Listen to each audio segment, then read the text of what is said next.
بینندگان محترم، امیدوارم مثل همیشه حالتون عالی باشه و با انرژی همراه این ویدیو باشید.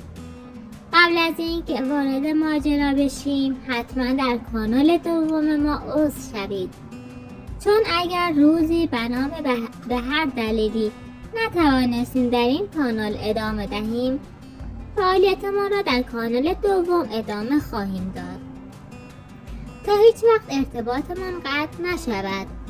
در این قسمت می‌خواهیم یکی از مهمترین و جنجالی ترین بخش‌های ماجرا را بررسی کنیم، جایی که اپراتور محمد مخفیانه از پلیس واقعی فیلمبرداری می‌کنند.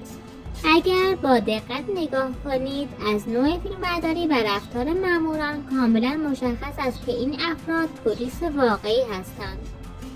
پلیس واقعی اجازه ندارد از صحنه‌های درگیری و ماموریت‌های حساس فیلمبرداری کند. اما نکته جالب اینجاست که همین افراد وقتی پای دعواهای ساختگی میرسد بدون هیچ محدودیتی جلوی دوربین ظاهر میشوند و این تفاوت رفتاری خودش یک نشانه مهم است. در این بخش‌هایی از ویدیو ترجمه‌ای که ارائه شده کاملا اشتباه است. بعضی جملات را تغییر داده‌اند، بعضی بخش‌ها را حذف کردند و حتی لحن صحبت‌ها را عوض کردند تا داستان را به سمت دلخواه خودشان ببرند. ما در این ویدیو ترجمه صحیح و دقیق این قسمت را ارائه خواهیم داد تا مخاطب بداند پشت پرده چه اتفاقی می‌افتد. در ادامه خدیجه درباره مهدی صحبت می‌کند. صحبت‌هایی که اگر درست ترجمه شوند تصویر کاملا متفاوتی از ماجرا نشان می‌دهد. خدیجه نکاتی را مطرح می‌کند که در نسخه‌های قبلی یا سانسور شده‌اند یا به مشکل دیگری نمایش داده شده‌اند. همین بخش هاست که حقیقت را روشن‌تر می‌کند و نشان می‌دهد چرا این ویدیو اینقدر بحث برانگیز شده. پس اگر می‌خواهید بدانید پلیس واقعی دقیقاً چه گفته، اگر می‌خواهید بفهمید ماجرا چرا اپراتور محمد اینقدر مخفیانه فیلم گرفته و اگر می‌خواهید حرف‌های خدیجه درباره مهدی را بدونید، کاملاً در این ویدیو توضیح خواهم داد. در ادامه با ما همراه باشید چون قرار است این قسمت را دقیق کامل بدون سانسور بررسی کنیم.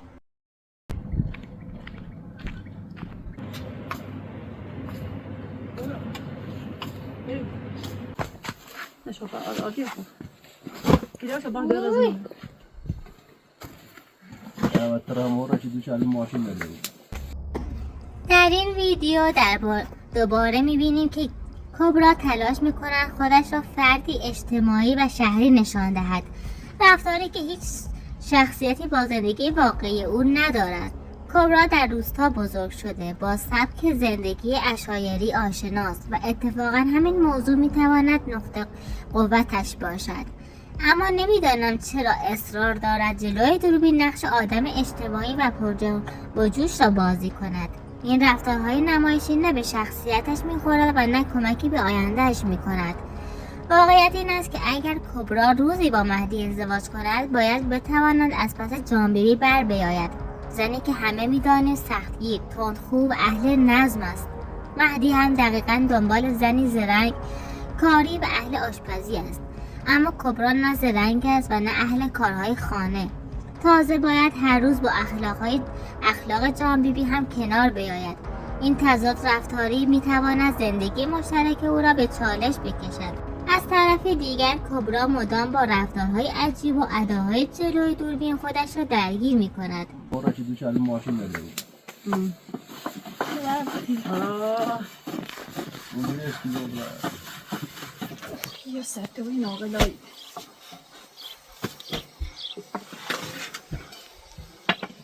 یکی دیت همه غذا بدم خود؟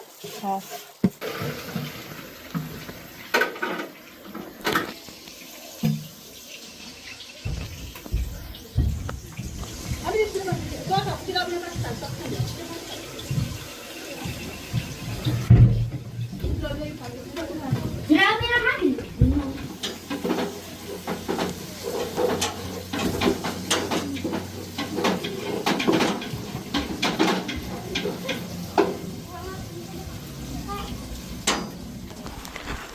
Tabii şu.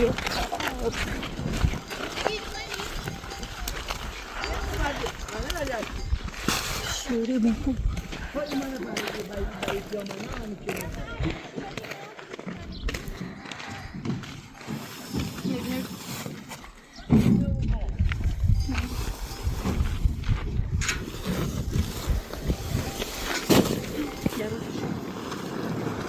Come da usare بپوسم مثلا بپوسم پرسیسی رو حرف نزنه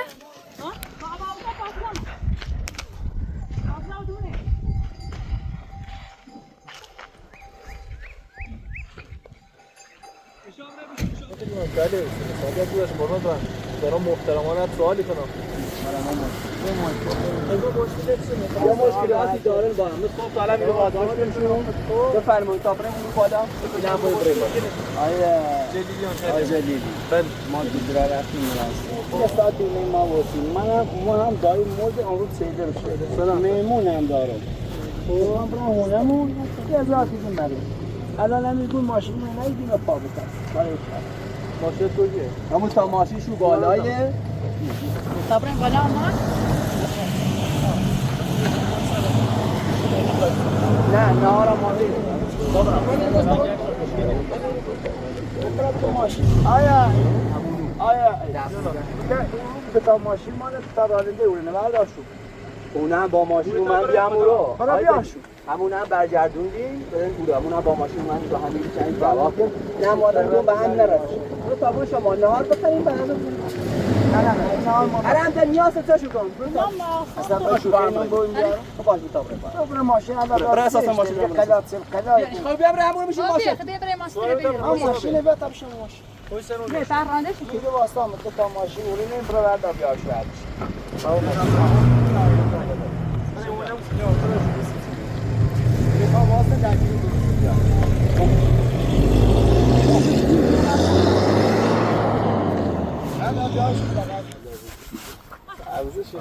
سلام بیا بالا تو خود بیا بالا تا این همین بالا بیا بالا نیو شو بتا بیا بالا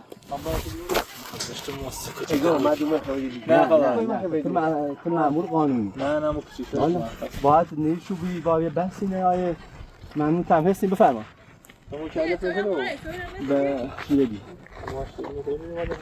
شما بیا بالا شما بیا وردا بیارش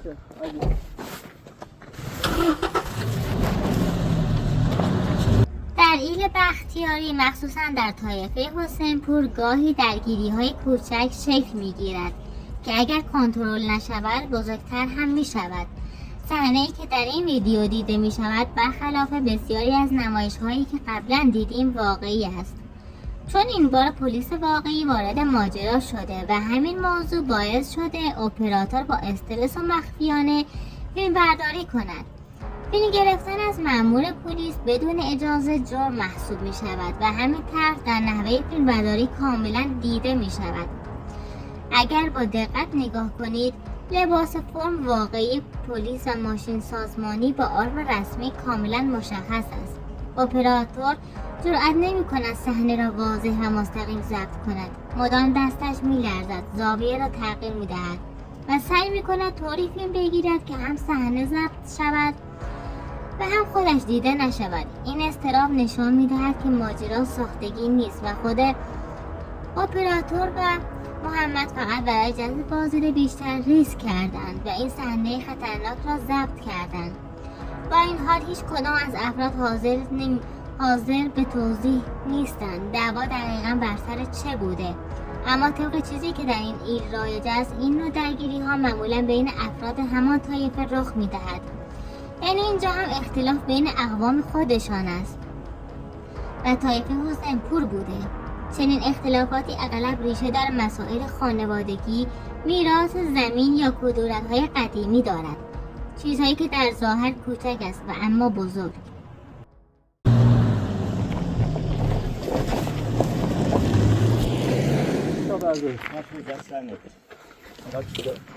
چی می‌گم؟ چی می‌گم؟ کجا ماشین آی دیگه برو ماشین سر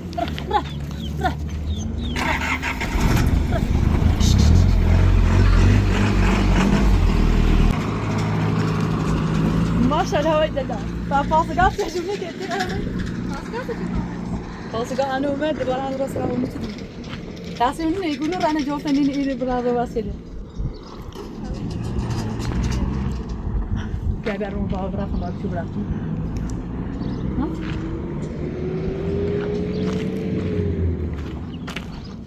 نشوي نحكي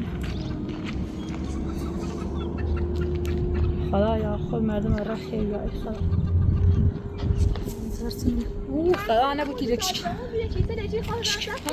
اون میشه نامون اصلا شنو بیادینه قبل خبرك وين رأيتي الدلال ماشي برا بعد طوريتنا بالراجع الريش كان نجرب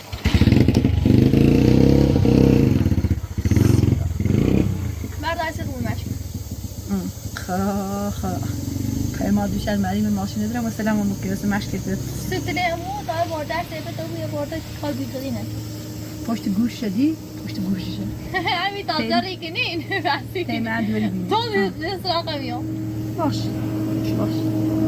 همین عدولی بزنی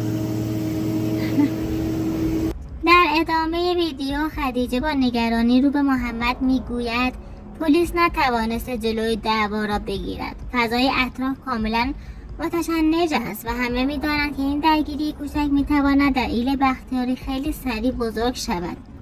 با این حال محمد تصمیم می‌گیرد خودش وارد صحنه شود و دعوا را آرام کند. کاری که واقعا شجاعت می‌خواهد چون هیچ کس نمی‌داند طرفین دعوا در چه شرایط عصبی هستند. همین حرکت محمد باعث می‌شود خیلی‌ها او را تحسین کنند. چون در چنین موقعیت‌هایی معمولاً همه عقب می‌کشند. اما او جلو می‌رود تا اوضاع را کنترل کند. بعد از این ماجرا خدیجه مشغول صحبت با کبرا می‌شود. کبرا با سادگی همیشگیش می‌گوید این مشک را برای خودمان برمی‌داریم. اما خدیجه با خنده و یک لحن متفاوت جواب می‌دهد چقدر تو ساده‌ای. مهدی پسر جان بیبی دیروز داخل ماشین بود و حتی حاضر نشد پیاده شود و به ما سلام کند. این جمله نشان می‌دهد که رابطه کبرا و مهدی اصلا آنطور که کبرا تصور می‌کند گرم و صمیمی نیست. خدیجه ادامه می‌دهد مهدی فقط می‌تواند تو را در خواب ببیند وگرنه من نمی‌گذارم تو با او ازدواج کنی. او مناسب تو نیست. این حرفها نشان می‌دهد که خانواده پیران نه تنها رفتار سردی دارند بلکه حتی در جمع تظاهر می‌کنند که به محمد و خدیجه احترام می‌گذارند، در حالی که در واقعیت حتی یک سلام ساده هم رد و بدل نمی‌شود. از طرف دیگر کاملا مشخص است که مهدی هم علاقه چندانی به این ازدواج ندارد. او بیشتر به خاطر اصرار جان بیبی مجبور شده این رابطه را ادامه دهد، چون جان بیبی می‌خواهد مهدی با برادرزاده‌اش ازدواج کند. این تصمیم بیشتر یک خواسته خانوادگی است تا یک علاقه واقعی. در مورد دعواهایی که رخ می‌دهد، نکته جالب اینجاست که صحنه دقیق درگیری فیلمبرداری نشده. اپراتور فقط از دور با ترس فیلم گرفته. اما همین افراد وقتی پای صحنه‌های ساختگی و دعواهای نمایشی وسط باشد با کمال آرامش و بدون هیچ ترسی فیلمبرداری می‌کنند. همین تضاد باعث شده خیلی ها این ویدیو را خنده‌دار و در عین حال عجیب بدانند. در مجموع این ویدیو ترکیبی است از تنش واقعی که با پلیس واقعی هم روبرو شدند. و البته این هم یک اتفاق بود که از آنها فیلم برداری شده است. این مسئله کرام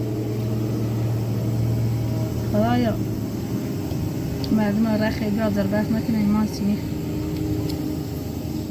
خیلی با این در تازه کار بکن تازه یه چوب چندی رونه چوب گنده بچو برداری نه بچو بیا کفاش آقا بچو تا پسین همون بود چی بگید تو به تو زستان خیلی دیگه خیلی خواندن هدرایی خواهم چی خیلی برای یه چندی رو دوان آن بیاسته که دیگه ندارو دوان نه اون شونه چونه یه شونه ایش کنار میشونه منم میخنیش باش تا سکون باش تا خون بزنم باش منم هدرایی خواهم چی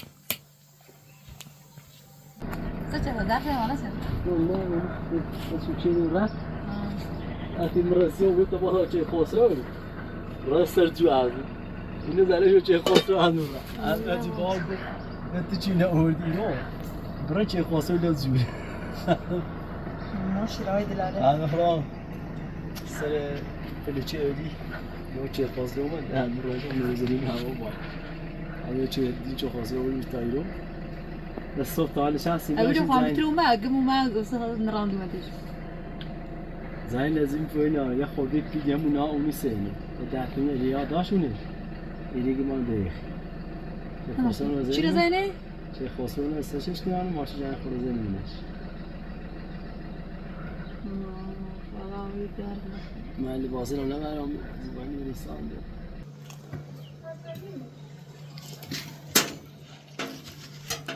خدیجه من خانم تا آنچه بودیم شما کتاب لب نیستش بیاری سخت نبود یا چیزی میز سخت بدوزی بدبخته طابق گنجان یه جوری بچه‌شی 3 ساعت طولشش چقدر دکی میتونه بقیه باشه حالا یکی رو تأخیری چیتونه بلند بیانی که دونش 35 میل الان خدا بمونه کارش چی گشه زخت چه بی الان شهر گفته رو بیارم مادرت ایرانی کارش چی گشه بسیارم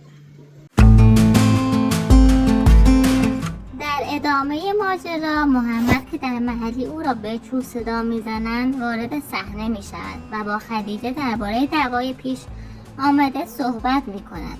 محمد با خستگی و نفس زنان می گوید به سختی دعوایشان را آرام کردیم، آخرش همه را راضی کردیم به خانه برگردند. از لحنش کاملا مشخص است که اوضاع واقعا جدی بوده و کنترل کردن این درگیری کار ساده‌ای نبود.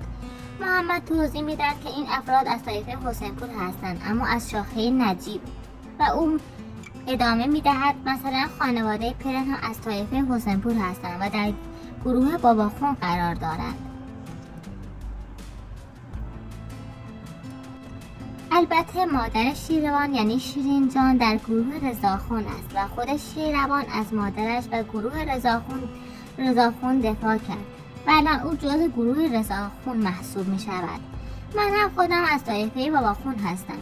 این توضیحات نشان می دهد که ساختار طایفه چقدر پیچیده است و هر گروه زیر شاخه های خودش را دارد. دعواهایی هم که رخ داده بین افراد گروه نجیب بوده، اختلافی که معمولا ریشه در مسائل خانوادگی و کدورت‌های قدیمی دارد. بعد از آرام شدن فضا خدیجه موضوع دیگری را مطرح می کند. او با ناراحتی می گوید چرخ خیاطی ندارم. یکی را قیمت کردم و حدوداً 35 میلیون بود، یعنی حدود 200 تا 10 دلار. خدیجه تاکید می کند که این مبلغ برایش زیاد است، ولی در واقعیت آنها مبالغ زیادی را از طریق یوتیوب دریافت کرده اند. در مجموع این بخش از ویدیو ترکیبی از تنش و طایفه‌ای یا روابط پیچیده خانوادگی محمد را نشان می‌دهد. از همه شما ممنونم که از ما حمایت می‌کنید و تا ویدیوی بعدی خدا نگهدار.